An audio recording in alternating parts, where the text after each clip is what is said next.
Welcome everyone to the next session for Chemistry Chapter 2 Class 11. So guys, here we are going to see 2.4, that is determination of molecular mass. क्या होता है molecular mass? So simpler sense में कोई भी अगर molecule है,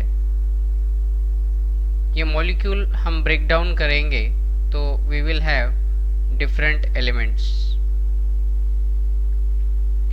Now different element combine with each other, form different type of bonds and create formula.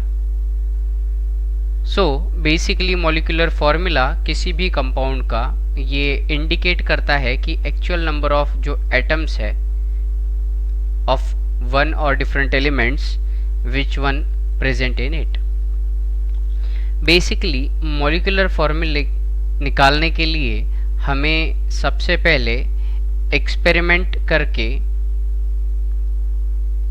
Percent composition पता करना होता है उस कंपाउंड का, कि उस कंपाउंड में कौन कौन से एलिमेंट कितने कितने परसेंटेज में है.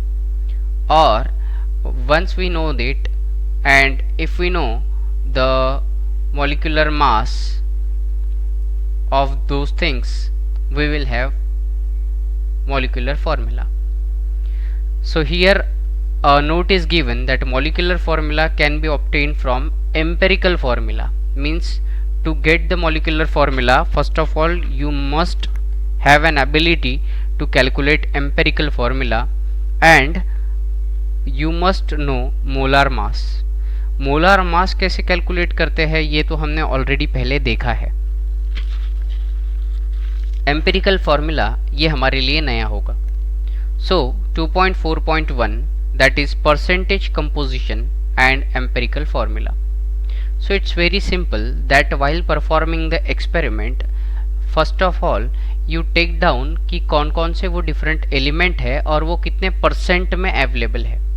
सो फॉर एग्जाम्पल सल्फर ये 60% होगा, इसके बाद में हाइड्रोजन ये 20% होगा. ओवरऑल ये जो भी अलग अलग एलिमेंट्स है इनका जो हम परसेंटेज कैलकुलेट करेंगे बाय एक्सपेरिमेंट्स, ठीक है, ये 100% आना चाहिए. अगर किसी केस में, जैसे इस केस में ये 60 + 20 80 हो रहा है, तो बचा 20% क्या है, तो रिमेनिंग जो रहेगा वो रहेगा ऑक्सीजन. यहाँ तक क्लियर है? ओके. अब once we know different percentage कि जैसे अभी इसमें ऑक्सीजन 20% आ गया, अब इसके बाद हमें इसे डिवाइड करना होता है इसके एटॉमिक नंबर से या मॉलिक्यूलर नंबर से to get the number of moles. क्योंकि number of moles are basically बताएंगे नंबर ऑफ एटम्स, और सल्फर के जितने एटम है, हाइड्रोजन के जितने एटम है और ऑक्सीजन के जितने एटम हैं, से ए बी सी, इनमें हमको सिंपलेस्ट रेशो फाइंड आउट करना होता है. सो बेसिकली एम्पिरिकल फॉर्मूला है क्या, किसी भी कंपाउंड के अंदर जो एटम्स प्रेजेंट है उनका simplest ratio. So the simplest ratio of atoms of the constituent element जिनसे ये बना है मॉलिक्यूल, उन एलिमेंट के एटम्स के सिंपल रेशो को हम लोग empirical formula of the compound कहेंगे. Okay, clear? नाउ अब ये कैलकुलेट कैसे करते हैं जो मैंने यहाँ बताया, इसको और डेप्थ में पता करने के लिए हम एक एग्जाम्पल लेते हैं जिससे हमें आसानी हो ये समझने में. Okay, so let's straight forward go to the example. Just read this example which is mentioned over here.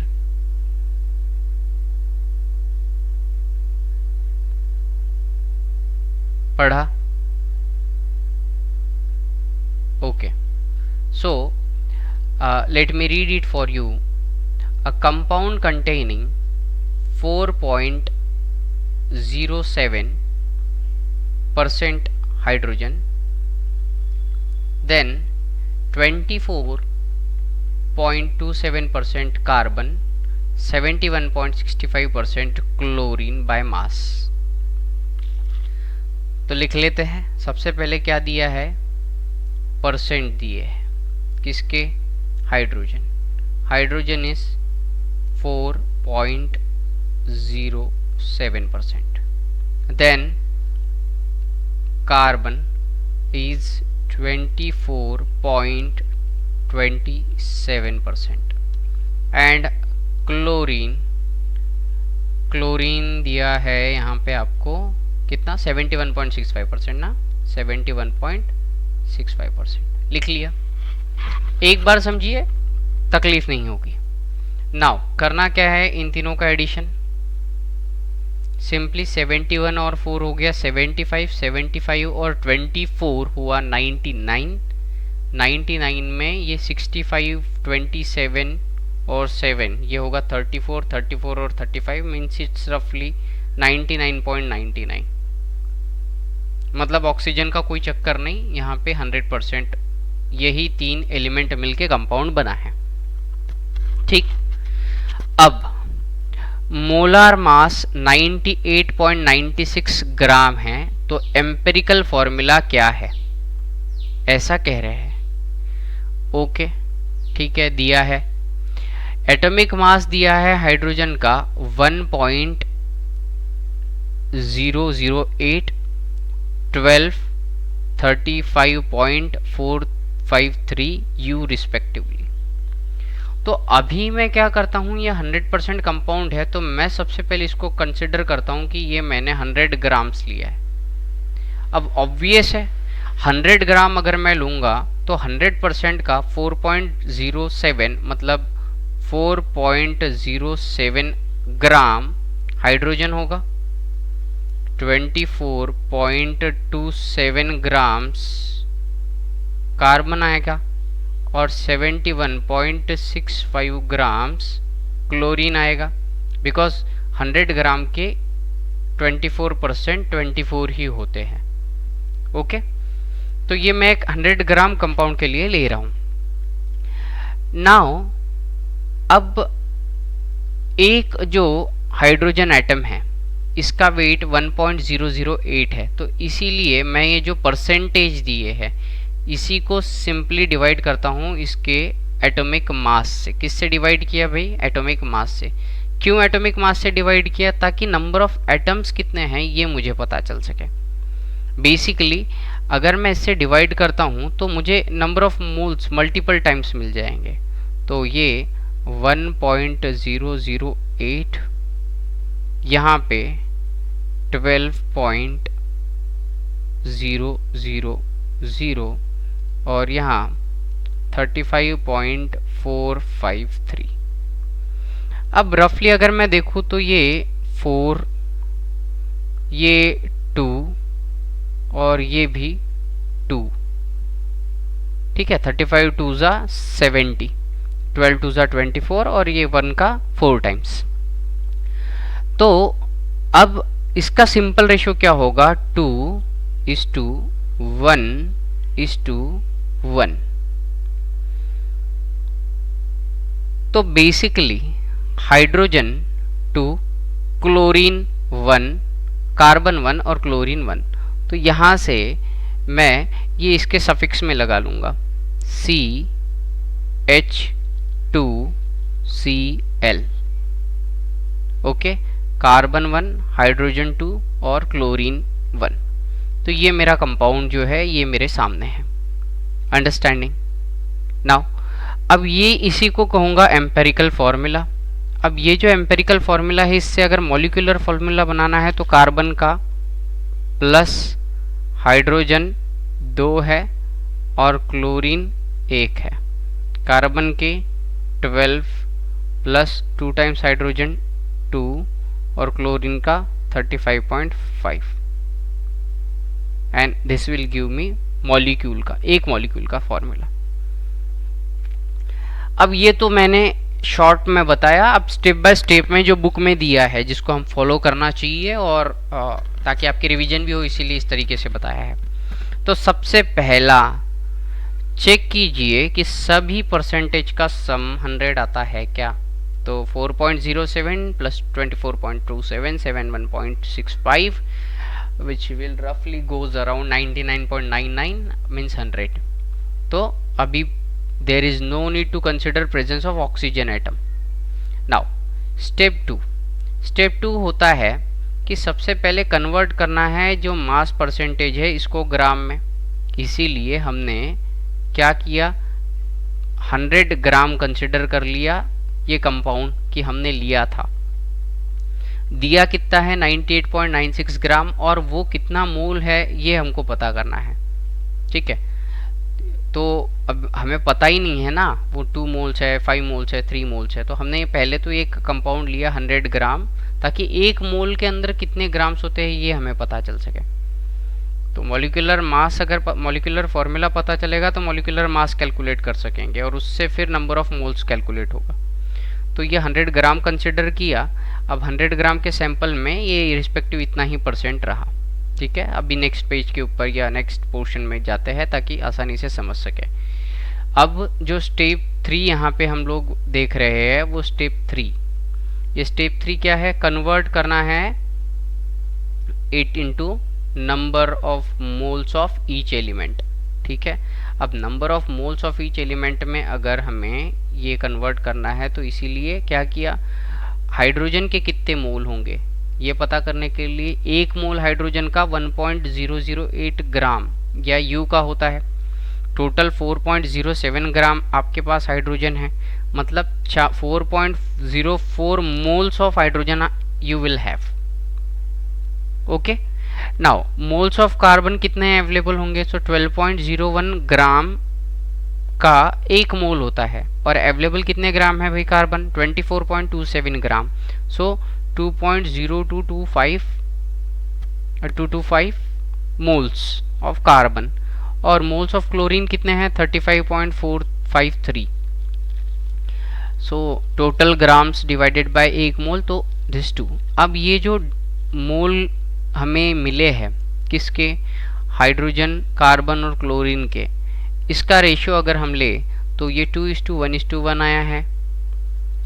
जो भी स्मॉलेस्ट है उससे सबको डिवाइड कर दिया तो, और अगर ये रेशियो आ गया, फॉर एग्जांपल यहाँ 3 है यहाँ 2 है, तो फिर वो एलसीएम लेकर सिंप्लीफाई कर सकते हैं, मतलब 6 से सबको मल्टीप्लाई करके फिर जो कॉमन आएगा उससे डिवाइड कीजिए। तो ये इन नोड भी लिख दिया यहाँ, चलिए कि in a ratio, in a case where the ratio is not in a whole number, then हम इसको होल नंबर में सुटेबल कोएफिशिएंट से मल्टीप्लाई करके निकाल भी सकते हैं। ओके, क्योंकि सबसे छोटे नंबर से जैसे आपने डिवाइड किया तो वो किया जा सकता है। सो स्टेप 4 की एम्पेरिकल फॉर्मूला तो हमारा बन गया CH2Cl। ओके, अब इससे मॉलिक्यूलर फॉर्मूला तैयार करना है। तो मॉलिक्यूलर फॉर्मूला कैसे तैयार किया जाता है, सो determining the empirical formula mass सबसे पहले करते हैं। तो कार्बन का है 12, हाइड्रोजन का है इतना, और क्लोरीन का है इतना, दैट इज 49.48 ग्राम। हमने यहाँ तक के तो एग्जैक्ट किया ही है। ठीक है, अब ये क्या हो गया आपका एम्पेरिकल फॉर्मूला के हिसाब से जो 1 मोल आपके पास आ रहा है उसका मास। अब टोटल आपके पास में जो कंपाउंड है उसका मास कितना है, उसके टोटल मॉलिक्यूल्स का मास आ रहा था 98.96 ग्राम। हमारे फॉर्मूले के हिसाब से 1 मोल जो भी ये मॉलिक्यूल है इसका जो मास है ये 49.48 ग्राम है। Means you are having 2 moles of that compound. ठीक है, तो यहाँ से ये जो फॉर्मूला है ये और याद रखिए कि किसी भी चीज़ का मॉलिक्यूलर फॉर्मूला जो रहेगा ये R टाइम्स, मतलब नंबर ऑफ मोल्स टाइम्स रहेगा एम्पेरिकल फॉर्मूला के।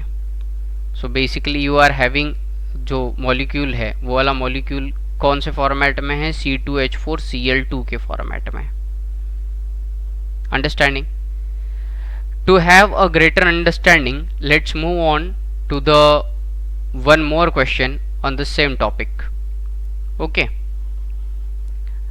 let's read the problem. Problem 2.10 states that a compound with a molecular mass 159 was found and it contains 39.62% copper, 20.13% sulfur.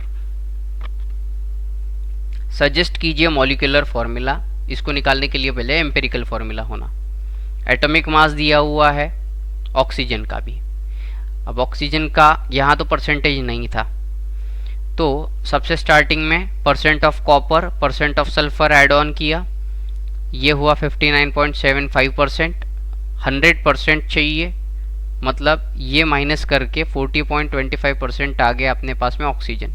So you are having this what we can say copper कितना 39.62%। Then another क्या है भाई, sulphur 20.13 और oxygen कितना है 40.25। अब तीनों 100 के हिसाब से 100 ग्राम ले लिए, तो ये हो गया ग्राम ग्राम ग्राम, डिवाइड किया 63,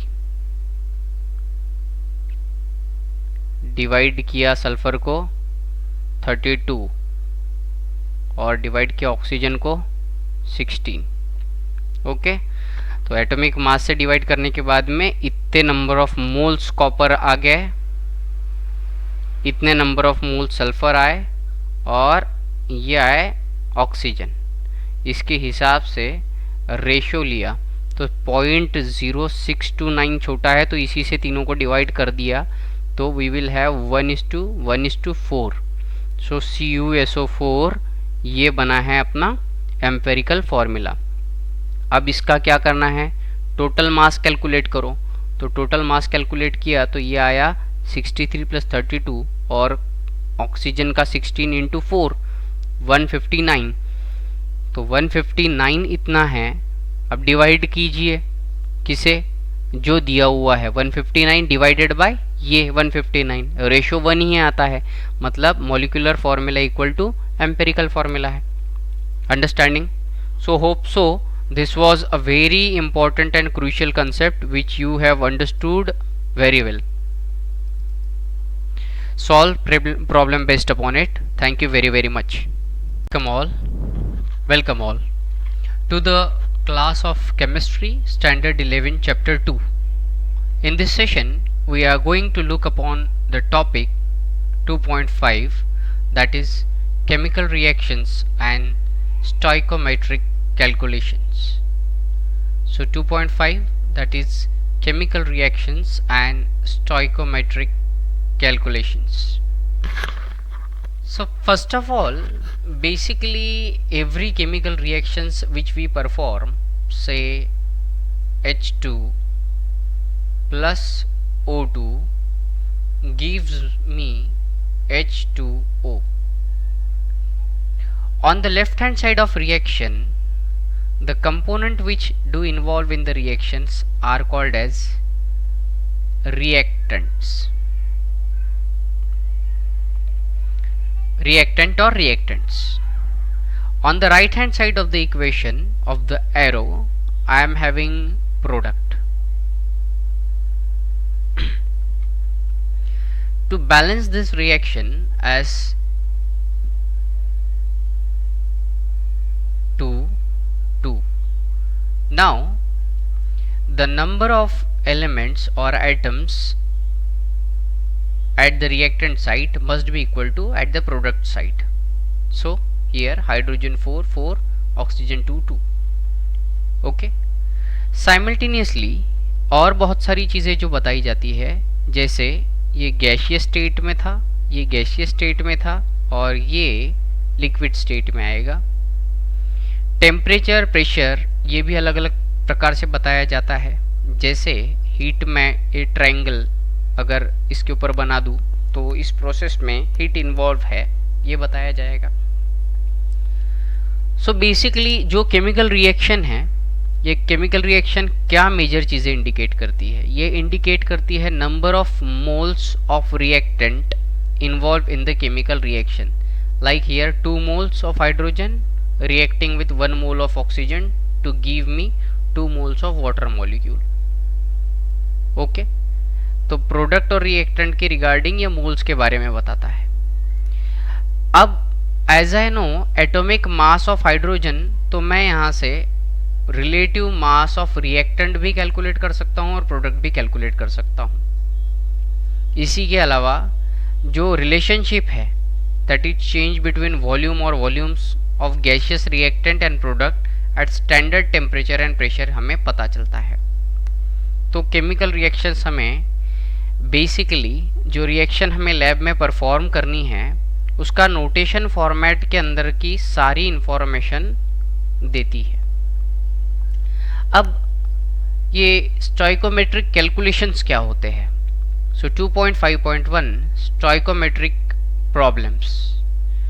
सो बेसिकली स्टोइकोमेट्री ये केमिस्ट्री का वो पार्ट है जहाँ पे हम नंबर ऑफ मोल्स और एटम्स का स्टडी करते हैं।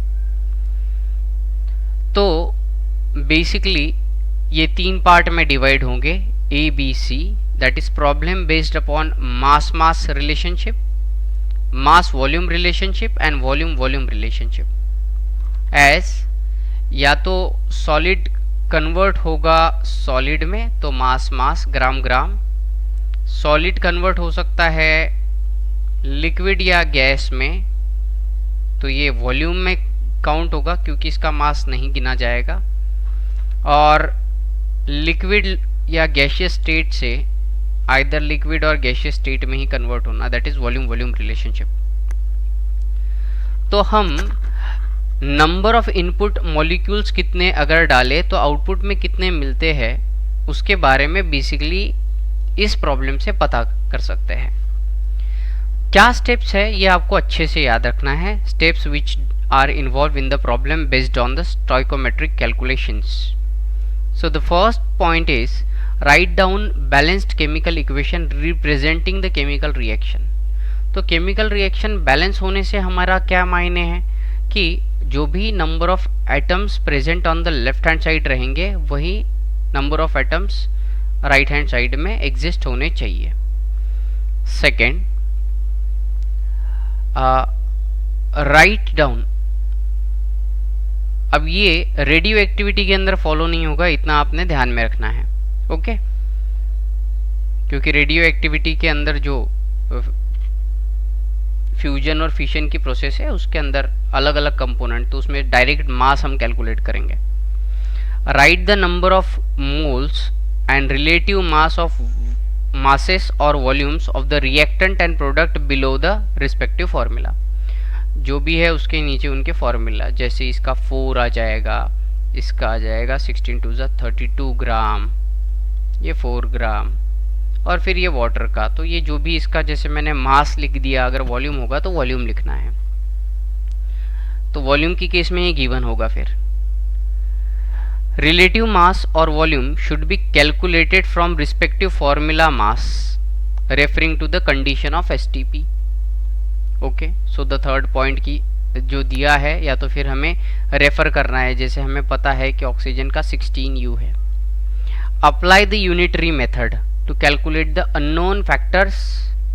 okay, it's easy one कि जो आपको पता नहीं है उसका रेशियो ले लेके आगे प्रॉब्लम सॉल्व कीजिए। जैसे अगर दिया है कि फिर अगर मैं 1 ग्राम हाइड्रोजन डालूं तो कितने ग्राम वाटर मिलेगा, तो टेक इसका और ये इसका रेशो।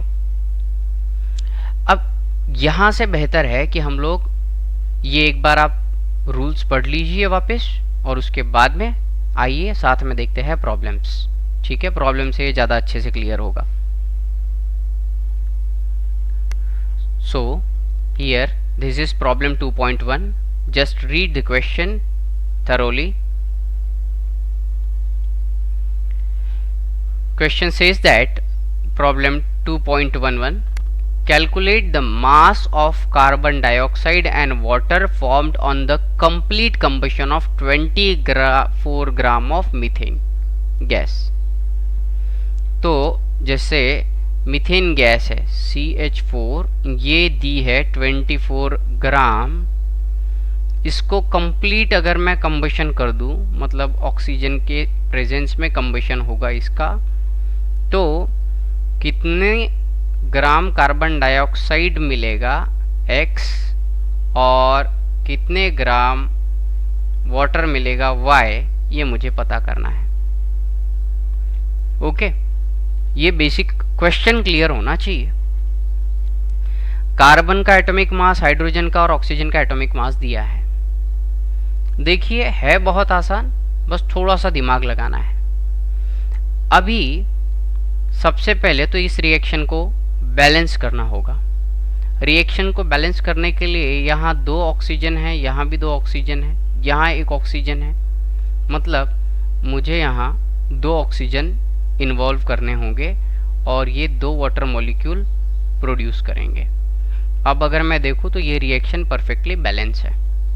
ओके, तो ये बैलेंसिंग ऑफ केमिकल रिएक्शन तो क्लास 9 का पोर्शन है, ये तो आता होगा, ऐसा कंसिडर करके हम लोग आगे बढ़ेंगे। अब इस केस में CH4 इस एटॉमिक मास के हिसाब से अगर देखा जाए तो देखिए ये यहाँ पे तैयार कर दी ये केमिकल रिएक्शन। अब इसके नीचे हमने सेकेंड स्टेज में जो relative mass of molecule involve है वो लिखे, मतलब कार्बन का 12 ग्राम और हाइड्रोजन का 4, ऐसे मिला के 16 ग्राम मीथेन लगा। Oxygen 2 to 4, so 4 times 16 that is 64 gram oxygen, 64 gram oxygen 16 ग्राम के कंबशन के लिए लगता है। तब जाके क्या मिला, CO2 का एक मॉलिक्यूल, मतलब कार्बन का 12 प्लस ऑक्सीजन 2, मतलब 16 2 32 प्लस 12 44 ग्राम कार्बन डाइऑक्साइड मिला और वाटर 36 ग्राम्स मिले। तो अब ये मैं यहाँ लिख दूँ क्या, 16 ग्राम फिर 64 ग्राम, यहाँ पे 44 ग्राम और 36 ग्राम।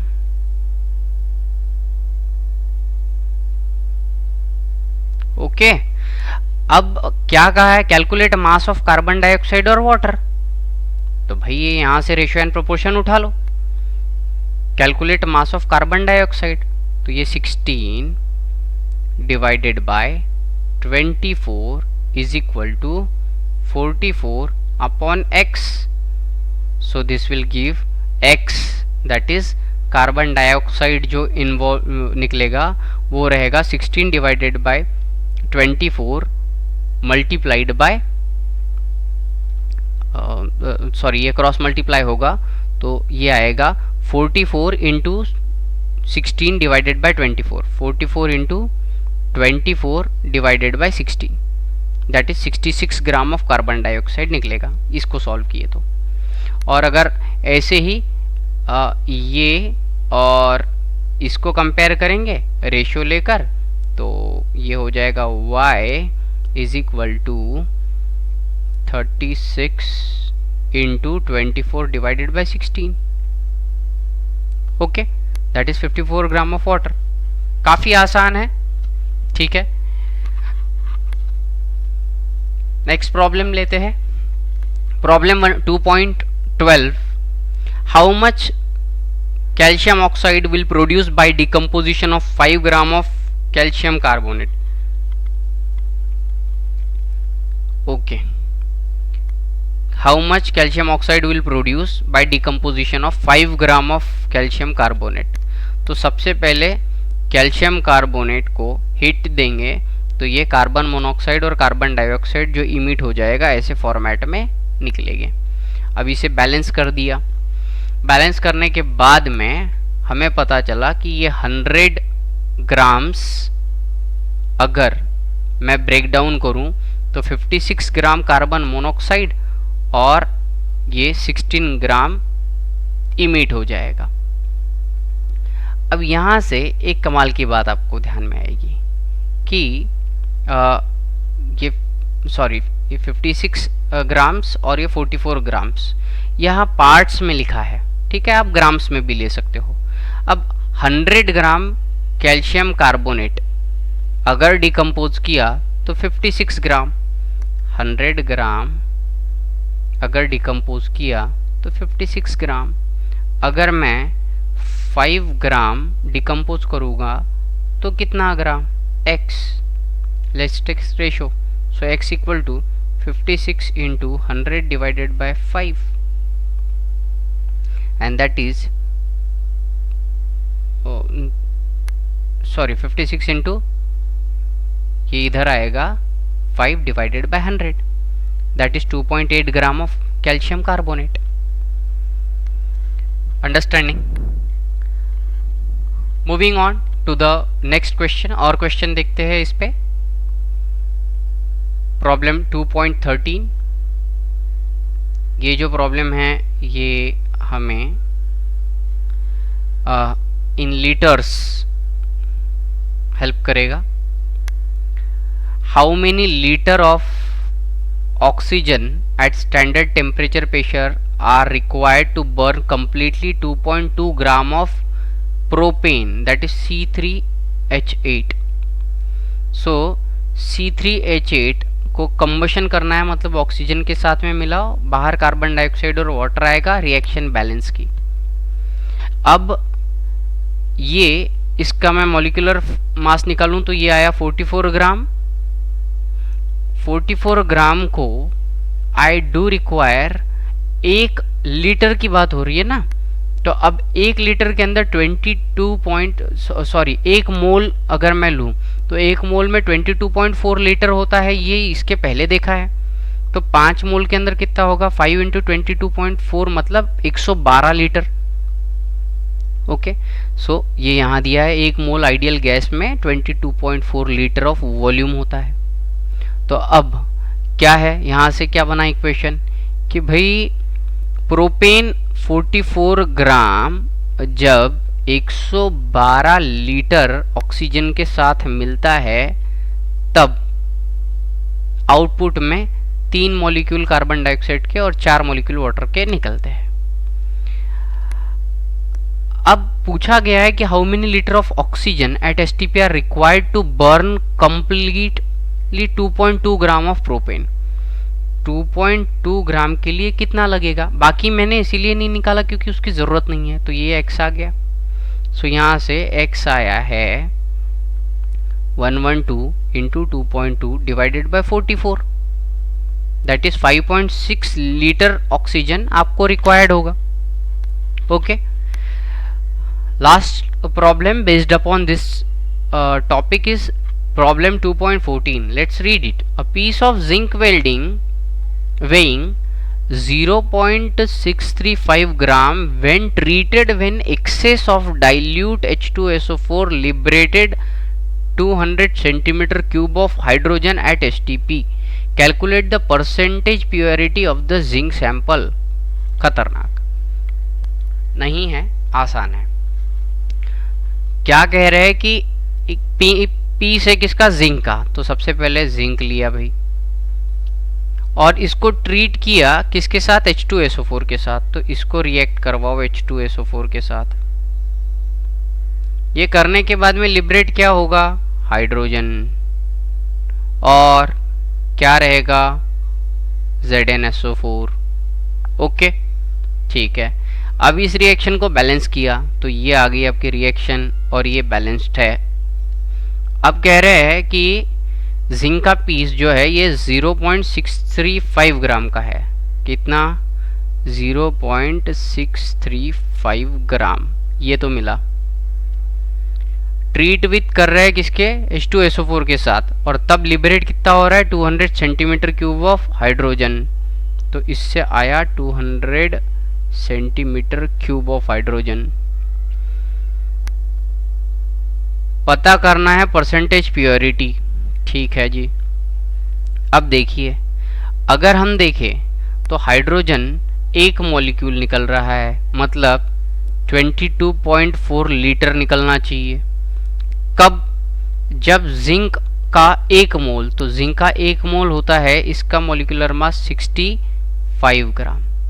तो अब 65 ग्राम से अगर 22.4 लीटर निकल रहा है तो ये रेशो प्रॉपर है क्या।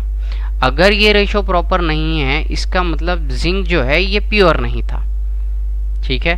तो इसके लिए हमें लेना पड़ेगा रेशो ऑफ किसका, जिंक की प्योरिटी चेक करनी है ना, तो हमें पता करना होगा कि 200 सेंटीमीटर क्यूब हाइड्रोजन निकालने के लिए कितना जिंक लगेगा।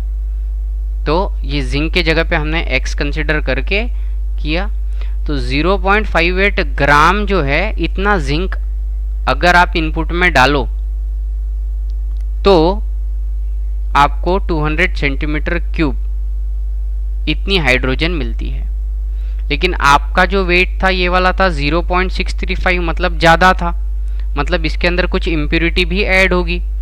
तो ये जो जिंक है डिवाइडेड बाय जो मास आपने मॉलिक्यूल का लिया है या जो भी सब्सटेंस है उसका लिया है वो डिवाइड किया इनटू 100, तो 91.33% ही इसके अंदर जिंक था, जो कि 0.58 ग्राम है, जिससे 200 सेंटीमीटर क्यूब हाइड्रोजन इमिट हुई। बची तो कुछ ना कुछ इम्प्योरिटी होगी। समझ में आया? So this was a very very important topic. इसके बाद भी जो टॉपिक है ये बेसिक केमिस्ट्री की कैलकुलेशन पॉइंट ऑफ व्यू काफ़ी इंपॉर्टेंट है। सो gear up, solve all the problem based upon it. Thank you very very much. Welcome everyone to this session of chemistry class 11th chapter 2. So here is new topic with us, that is limiting reagent. So 2.6 limiting reagent है क्या? तो अभी तक के जैसे हमने देखा कि कोई भी रिएक्शन के दो पार्ट रहेंगे जहाँ पे रिएक्टेंट हमें देता है प्रोडक्ट। अब रिएक्टेंट जब एक से ज़्यादा हो तो उस समय एक इशू ये क्रिएट होगा कि दो या मल्टीपल अगर रिएक्टेंट रहे तो उनमें से कोई एक रिएक्टेंट जल्दी खत्म हो जाएगा। So that will easily and we can say the early consume हो जाएगा।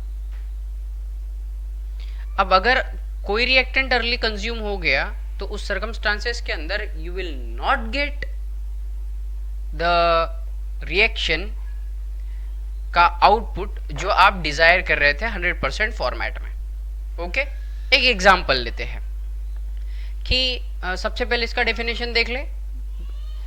The reactant which get consumes and limits the amount of product form, मतलब रिएक्टेंट में का कोई एक ऐसा रिएक्टेंट जो सबसे पहले खत्म हो जाए और उस वजह से अगर आप प्रोडक्ट नहीं बना सको तो वो कहलाया जाएगा लिमिटिंग रिएजेंट। फॉर एग्जांपल आपके यहाँ चाय बनानी है, चाय बनाने के लिए चाहिए आपको चाय पत्ती, शक्कर, दूध। अब एक दिन कुछ मेहमान ज़्यादा आ गए और वो स्लॉट में आए, तो पहले 4 लोग आ गए, आपने चाय बना ली, लेकिन बाद में जब और 3 लोग आए तो आपको पता चला कि अब आपके पास में जो मिल्क है ये वाला मिल्क सिर्फ 2 लोगों की चाय बनाने के लिए ही है। तो मिल्क क्या हो गया? Limiting reagent. अब कोई कहेगा कि सर इसके अंदर पानी मिला के और चाय बना सकते हैं, या वो वहाँ पॉसिबल है, लेकिन रिएक्शन के अंदर आप कोई नया कंपोनेंट मिक्स नहीं कर सकेंगे, आपको मिल्क ही लगेगा वहाँ पे। अंडरस्टैंडिंग? हम वहाँ मिक्सचर कर रहे थे, यहाँ पे रिएक्शन कर रहे हैं, तो जो कंपोनेंट अर्ली खत्म हो गया और उसकी वजह से जो अमाउंट ऑफ प्रोडक्ट है वो बनना बंद हो गया, उसे हम कहेंगे limiting reagent. Let's take an example here. एक 2 times NO in the gaseous format when react with oxygen O2 in the gaseous format to give 2 times NO2. Okay, so from here we can understand that 2 moles of NO when react with 1 mole of oxygen, it will give you 2 moles of NO2. now से आपके पास में 7 मोल NO के है और 8 moles O2 के है, तो इन दोनों में से कौन सा पहले खत्म होने की वजह से रिएक्शन रुक जाएगी? तो अब सिंपल सेंस में पहले NO से कंपेयर करेंगे, तो 2NO हमें दे रहा था 2 times NO2, तो 7 मोल्स ऑफ NO हमें कितने मोल ऑफ NO2 देगा? So X is equal to cross multiplication करने के बाद में आएगा 7 मोल्स ऑफ NO2। ओके, अब दूसरी केस में कि आपके पास में 8 O2 है, तो एक O2 अगर 2 NO2 में कंट्रीब्यूट करता है तो 8 NO2, y number of NO2 देंगे, by cross multiplication we will have 8 O2 के वजह से 16 NO2 के मॉलिक्यूल्स जनरेट होंगे। ओके, अब एक कॉमन तरीके से देखा जाए तो पहले ये जो 7 NO है इसमें के 2 निकल गए और इसमें का 1 निकल गया, तो 2 NO2 बन गए। फिर इसमें के 5 बचे थे, इसमें के और 2 निकल गए, इसमें का 1 निकल गया और 2 बन गए। अब यहाँ 3 बचे थे, 3 में के और 2 निकल गए और यहाँ से और 1 निकल गया, तो अभी तक के यहाँ से 3 निकल के ये बचे हैं 5 और यहाँ बचा सिर्फ 1 और 2 मिल गए। अब ये जो 1 मोल ऑफ NO है, ये 1 मोल NO रिएक्ट नहीं कर पाएगा O2 से और इसीलिए रिएक्शन हो जाएगी बंद, और हमारे पास में NO अवेलेबल नहीं, तो लिमिटिंग रिएजेंट इस केस में क्या हुआ, NO। अंडरस्टैंडिंग? इसके ऊपर के कुछ क्वेश्चंस देखते हैं, बहुत आसान है। Let's see. So problem 2.15, okay, so problem 2.15 states that urea, that is bracket NH2 twice CO, ये प्रिपेयर्ड किया जा रहा है बाय रिएक्टिंग अमोनिया को कार्बन डाइऑक्साइड से। तो अमोनिया को कार्बन डाइऑक्साइड से रिएक्ट करके यूरिया मिला और वाटर मिला, बैलेंस करके रिएक्शन दे दी। अब कहा है कि in one process 637.2 gram NH3 ये ट्रीट किया जाता है 1143 ग्राम्स ऑफ कार्बन डाइऑक्साइड से। ठीक है, पता करना है कि दोनों में से पहले कौन सा खत्म होगा, मतलब which one will be the limiting reagent B. इस रिएक्शन के अंत में मास ऑफ NH2 मतलब यूरिया कितना बनता है वो भी, और तीसरा हाउ मच एक्सेस रिएजेंट चाहिए रहेगा ताकि बचा हुआ जो दूसरा कंपोनेंट है वो भी यूटिलाइज हो जाए। एक्सेलेंट। प्रॉब्लम कंफ्यूज करने वाला बिल्कुल नहीं है अगर इसके स्टार्टिंग के सेशंस अपने क्लियर है तो। सबसे पहले तो हमें क्या करना होगा, ये जो रिएक्शन है ये रिएक्शन लिख लीजिए। ये रिएक्शन लिखने के बाद में अब कितने नंबर ऑफ मॉलिक्यूल्स है ये हमें पता करना है, और मॉलिक्यूल पता करने के लिए हमें मोलर मास चाहिए। तो अब मास ऑफ NH3 ये मोल्स में अगर हमें कन्वर्ट करना है तो हम लोग एक काम करेंगे, 1 मोल ऑफ NH3 तो नाइट्रोजन और हाइड्रोजन दोनों को अगर ऐड करें तो ये होता है 14 + 3 70। तो ग्राम में NH3 जो है इसको हमने कन्वर्ट कर दिया मोल में, और वी आर हैविंग कि 18.71 मोल्स ऑफ NH2CO फॉर्म हो रहे हैं इसकी मदद से। कैसे किया, बहुत आसान है। यहाँ पे जैसे 2 मोल्स थे, 2 मोल्स मिलके ये 1 मोल दे रहा है। ओके, तो सबसे पहले तो ये कितने मोल है ये पता करो। तो हमने 37.2 ग्राम्स को डिवाइड कर दिया NH3 के वेट से। तो NH3 जो था ये दे रहा था 17.03, ठीक है, और इससे हमें मिलेंगे मोल्स ऑफ NH3 जो इंट्रोड्यूस हो रहे हैं। ठीक, अब इस केस में फॉर एवरी 2 NH3 के मॉलिक्यूल्स 2 मिलके एक यूरिया का मॉलिक्यूल बन रहा है। तो इसीलिए जितने मोल्स ऑफ NH3 आए थे उसको डिवाइडेड बाय 2 कर दिया, तो नंबर ऑफ यूरिया के मॉलिक्यूल मिल गए। और यहां से हमें पता चला कि इतनी क्वांटिटी से हमें 18.71 मोल्स मिलते हैं यूरिया के। क्लियर है क्या? सबसे पहले ये ग्राम्स में लिया, डिवाइडेड बाय एक अमोनिया के मॉलिक्यूल का मॉलिक्यूलर मास लिया, तो हमें मिल गया number of moles of NH3। Number of moles of NH3 को डिवाइड बाय जब आप 2 करेंगे तो उस केस में ये डिवाइड बाय 2 क्यों कर रहा है, क्योंकि for every 2 molecules of NH3 you are getting 1 molecule of urea. तो यूरिया के कितने मॉलिक्यूल्स बनते हैं इसमें से ये हमें पता करना था, इसीलिए डिवाइड बाय 2, और हमें कंक्लूजन में मिला कि 18.71 मोल्स यूरिया के मिल रहे हैं। क्लियर है? अब same process for second thing, carbon dioxide. तो कार्बन डाइऑक्साइड जो है ये है 1142 ग्राम्स, तो ये 1142 ग्राम्स लिया, डिवाइडेड बाय कार्बन डाइऑक्साइड का हमने जो यूनिट ये है मेजरमेंट वो लिया है, वो है 44 यूनिट्स, दैट इज 44 ग्राम्स। तो ये हमें देता है 25.95 मोल्स। अब इतने कार्बन डाइऑक्साइड के मोल्स है, और जितने कार्बन डाइऑक्साइड के मोल्स है उतने ही आउटपुट में यूरिया मिलेंगे, सो दैट विल बी 25.95। ठीक है, अब दोनों केस में हमें ये क्लियर कट पता है कि ये तो 18 ही मोल्स बना सकता है, तो ये 18 मोल बनाने के पहले खत्म हो जाएगा NH3। इसीलिए पहले क्वेश्चन का आंसर ये है कि NH3 must be limiting reagent, क्योंकि ये पहले खत्म हो जाएगा। ठीक है, अब दूसरा क्वेश्चन जो है कि calculate the mass of NH2 twice CO2 form, ये कितना मास कितना बनता है ये पता करना है। तो ओके, ये भी पता करते हैं। तो बेसिकली अभी यहां से आपका सेकेंड आंसर जो है बी, यहां से स्टार्ट होगा। मोलर मास जो है यूरिया का ये है 60, ये याद रखना है आपको, यूरिया के बहुत सारे क्वेश्चन आते हैं। अब मॉलिक्यूलर मास यूरिया का है 60 ग्राम।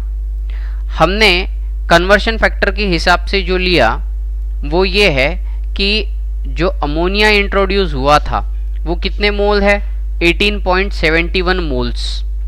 अब 18.71 मोल्स में कितने टोटल यूरिया होंगे, तो दैट्स वाई से 60 ग्राम इक्वल टू 1 मोल, तो यहाँ पे 1 मोल 18.71 मोल मतलब कितने ग्राम।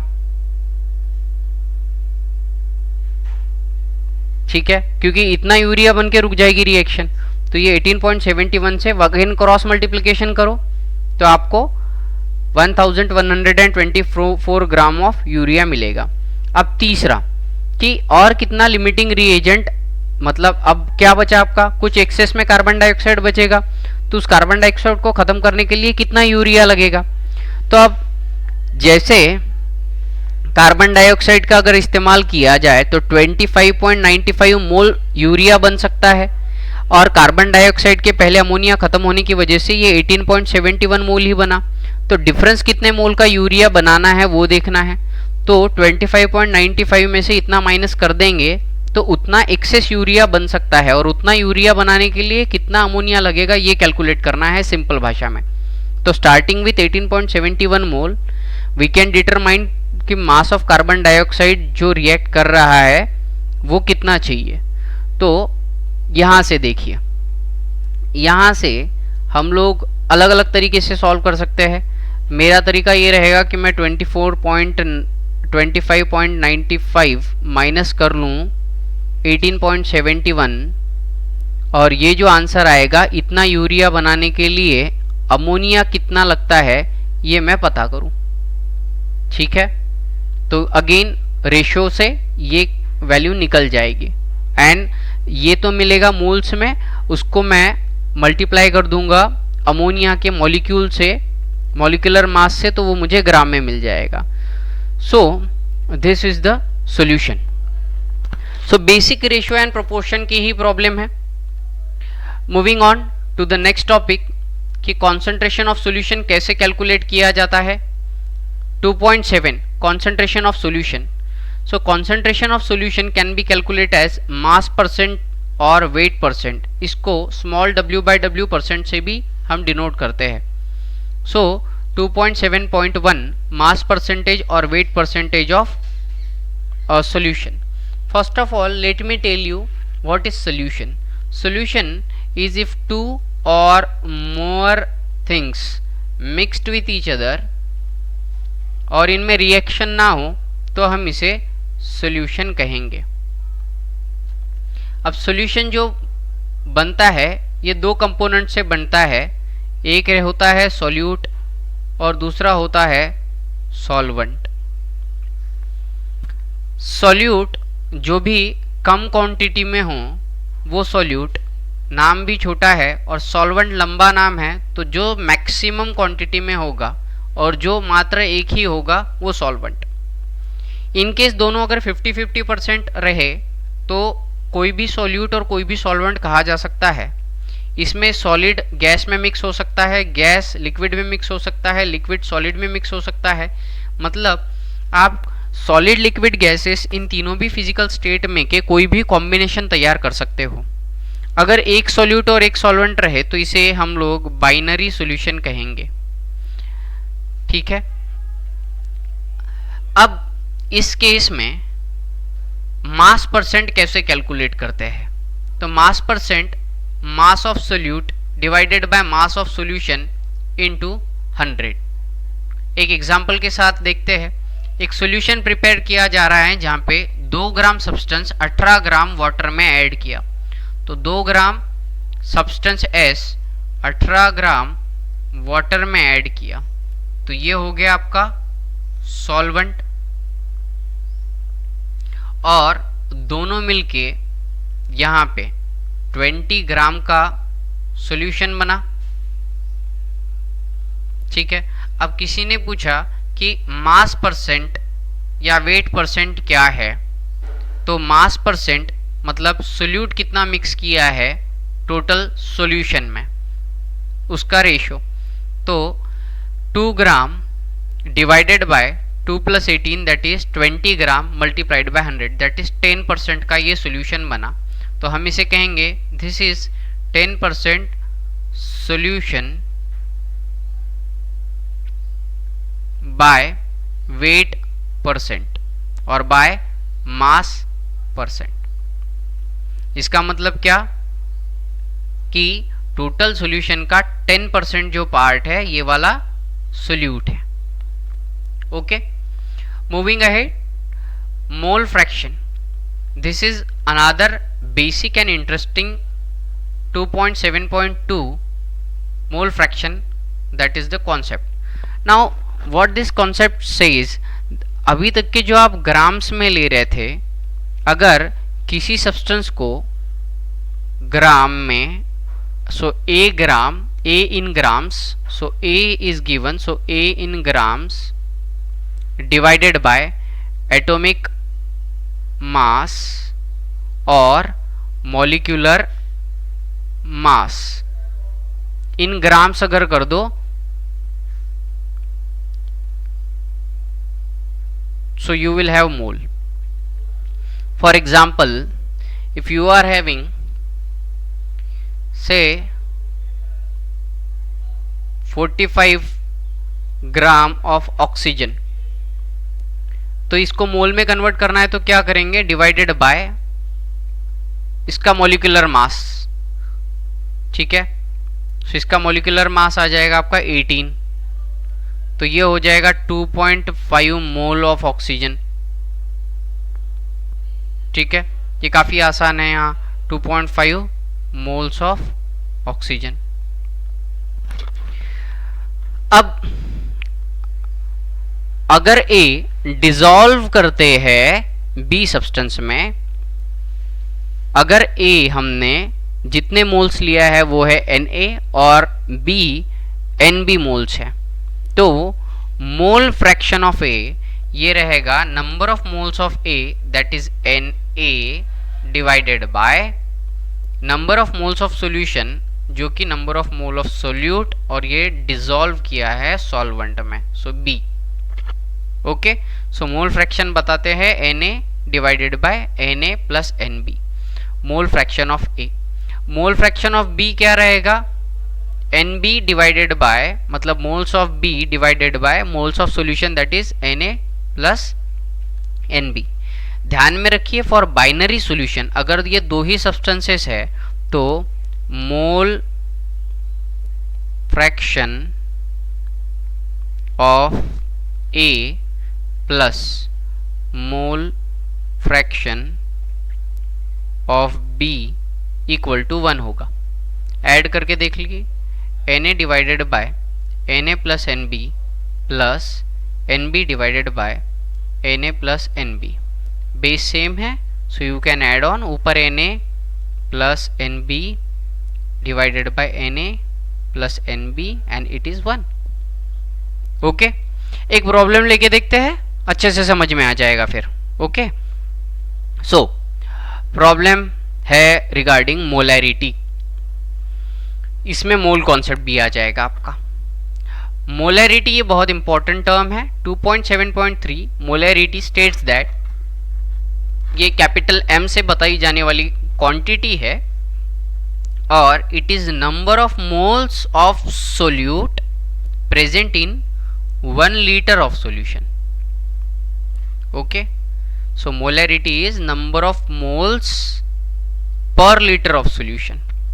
So if somebody says calculate molarity of NaOH in the solution prepared by dissolving 4 gram in enough water to form 250 ml of the solution. Okay जी, तो क्या किया, 4 ग्राम लिया NaOH और जितना पानी चाहिए उतने पानी में मिक्स कर दो,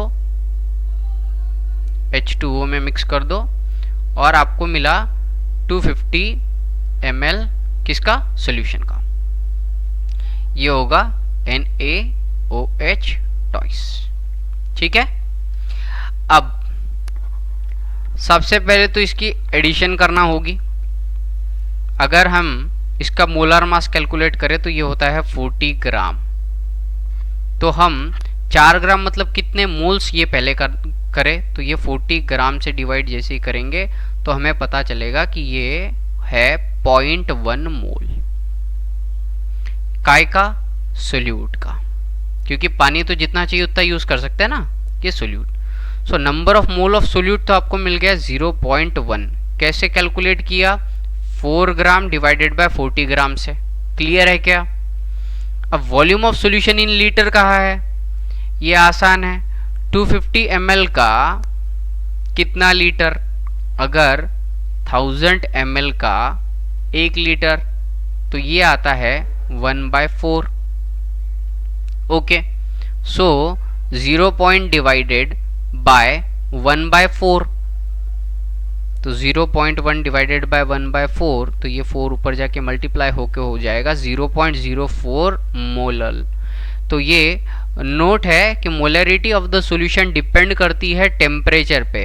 क्यों टेम्परेचर पर डिपेंड करेगी भाई, क्योंकि ये वॉल्यूम है ना, volume of solution temperature dependent होगा। वॉल्यूम इंक्रीज हो गया तो ये जो वाटर मॉलिक्यूल है इसके बीच का डिस्टेंस बढ़ जाएगा, इसीलिए ज़्यादा सोल्यूट उसमें मिक्स हो सकते हैं।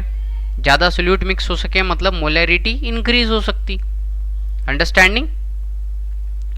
Next quantity is molality. Okay, the first one was molarity and this one is molality. क्योंकि ये फ्लॉ था मोलैरिटी में, क्या फ्लॉ या क्या कमी थी कि ये टेम्परेचर डिपेंडेंट है। दूसरी और एक चीज कि हमने देखा था कि जब वॉल्यूम ऐड अप होते हैं तो वॉल्यूम मास के जैसे समेशन में ऐड नहीं होते कि 2 ग्राम प्लस 3 ग्राम मिलके 5 ग्राम बना। ओके, वॉल्यूम में 2 बकेट भर के कोई चीज अगर एक बकेट में मिक्स कर दी जाए तो इट्स नॉट नेसेसरी कि दैट आपकी 3 बकेट ही रहे। ठीक है, हो सकता है कि ये 2.5 बकेट भी आपको मिले। तो मोलैलिटी क्या है, it is defined as number of moles of solute, more accuracy से सॉल्यूशन नहीं बनाएंगे अभी, सॉल्वेंट। तो 1 kg सॉल्वेंट के अंदर जितना भी मोल्स ऐड है सोल्यूट का वो। So number of moles of solute ये तो ऊपर जैसे का वैसा रहेगा, नीचे चेंज होगा mass of solvent in kilogram. और पर केजी सेम है। Problem 2.18 states that the density of 3 molar solution of NaCl is 1.25 gram per liter. Calculate molality of the solution. So molarity दी है 3 moles per liter। इसका मतलब क्या है भाई कि 3 मोल divided by 1 litre, that is 1000 ml के अंदर कितना ग्राम, 3 मोल। 1 मोल कितने ग्राम का है, 58.5 ग्राम NaCl, ठीक है। सोडियम 35.5 और सोडियम ऐड कर दो तो total 170.5 gram sodium chloride add है 1 लीटर में। ओके, अब 1 लीटर जो है ये 1.25 टाइम्स होगा, डेंसिटी इतनी दी है तो डेंसिटी क्या है, mass upon volume. You wanted mass, density 1.25, volume is 1000, multiply किया तो ये आ गया 1250 ग्राम्स। सो 1250 ग्राम की टोटल वजन है। इसमें से ये माइनस कर देंगे तो आपको सोल्यूट मिलेगा। तो सोल्यूट कितना था, 1074.5 ग्राम, ठीक है। अब हमें पता करना है मोलैलिटी। मोलैलिटी क्या है, number of moles of solute dissolved in mass of solvent in KG. तो अब 3 moles divided by 1.0745 kg, that is 2.75 small m से बताते हैं molality. Understanding? So this was molality. Now in the last section there is a graphical analysis and let's watch it. Use of graphene analysis. अलग अलग graph की मदद से हम लोग अलग अलग रिएक्शंस पता कर सकते हैं। देखते हैं, जैसे ए, टेम्परेचर जैसे जैसे आप बढ़ाते जाओगे तो दो मॉलिक्यूल के बीच का डिस्टेंस बढ़ेगा और इसीलिए वॉल्यूम इंक्रीज होगा। तो इसीलिए टेम्परेचर कम है तो वॉल्यूम ये है। फिर जैसे टेम्परेचर इंक्रीज किया तो वॉल्यूम भले ही थोड़ा कांस्टेंट रहा, लेकिन बाद में टेम्परेचर इंक्रीज करते से ही वॉल्यूम इंक्रीज हो गया। ओके, अब दूसरा, ये जैसे डॉट पैटर्न से बताया है, इसको कनेक्ट करके डैश पैटर्न से भी बताया जा सकता है, और इसका सम या एवरेज लेकर हम लोग ये जो लीनियर फॉर्मेट है इससे भी बता सकते हैं। सो ये जो 4 है ये ग्राफ अलग अलग प्रकार के हैं। जहाँ जहाँ ग्राफ आएंगे हम उस ग्राफ को डिटेल में समझेंगे। I hope so you did understand all the concept in this chapter. Revise it and solve every problem.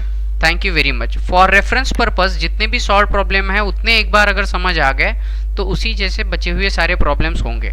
So please solve problem बहुत अच्छे तरीके से समझिए, एवरी पॉइंट एवरी कॉन्सेप्ट समझिए। इसमें जो एक मेथड हम यूज़ कर रहे हैं हर जगह रेशो लेने की, वो आपको बहुत सारे फॉर्मूले से बचा लेगी। Thank you very very much.